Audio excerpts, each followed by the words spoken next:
കടുവാ ഭീതിയൊഴിയാതെ വയനാട് പുൽപ്പള്ളി. പുലർച്ചെ വണ്ടിക്കടവ് ഉന്നതിയിലെ കർണാടക വനാതിർത്തിയിലും ഏരിയപ്പള്ളിയിലും കടുവയെ കണ്ടതായി നാട്ടുകാർ. കർണാടക വനമേഖലയിൽ നിന്നുള്ള കടുവയുടെ ചിത്രവും പുറത്തുവന്നു. കൂടുവെച്ച് കടുവയെ പിടികൂടണമെന്നാണ് നാട്ടുകാരുടെ ആവശ്യം. ഇന്ന് പുലർച്ചെയാണ് പുൽപ്പള്ളി വണ്ടിക്കടവ് ഉന്നതിക്ക് സമീപം കന്നാരംപുഴയോരത്ത് കടുവയെ കണ്ടത്.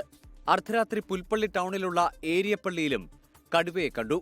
ബന്ദിപ്പൂർ വനമേഖലയിൽ നന്ത്രവയൽ എന്ന പ്രദേശത്ത് ഫോറസ്റ്റ് ക്യാമ്പ് ഷെഡിന്റെ സമീപത്ത് നിന്ന് പകർത്തിയ കടുവയുടെ ചിത്രം പുറത്തുവന്നു. ഇന്നലെ മാടപ്പള്ളിക്കുന്ന് ഉന്നതിക്ക് സമീപം ഇറങ്ങിയ കടുവയാണിതെന്ന് സംശയമുണ്ട്. കാലിന് പരുക്കുണ്ട്. ഈ കടുവയ്ക്ക് ദേവർഗതയിൽ മാരനെ കൊലപ്പെടുത്തിയ കടുവയുമായി സാമ്യമില്ലെന്നും വനംവകുപ്പ് പറയുന്നു. ഒന്നിലധികം കടുവകൾ പ്രദേശത്തുണ്ട് എന്നതാണ് ആശങ്ക. കടുവയുടെ സാന്നിധ്യം കണ്ടു. ഇപ്പോൾ ഒരാളെ കടുവ പിടിച്ച് വലിയ ഗുരുതരമായ ഒരു സ്ഥിതിവിശേഷമാണ് നമ്മുടെ പഞ്ചായത്തിൻ്റെ ഒരു പ്രദേശങ്ങളിലുള്ളത്. ജനങ്ങൾ ഭീതിയിലാണ്. പ്രത്യേകിച്ച് സ്കൂളുകളൊക്കെ തൊട്ടടുത്ത് സ്കൂളിലേക്കുള്ള കുട്ടികൾ ഇതിനെ നടന്നാണ് പോകുന്നത്.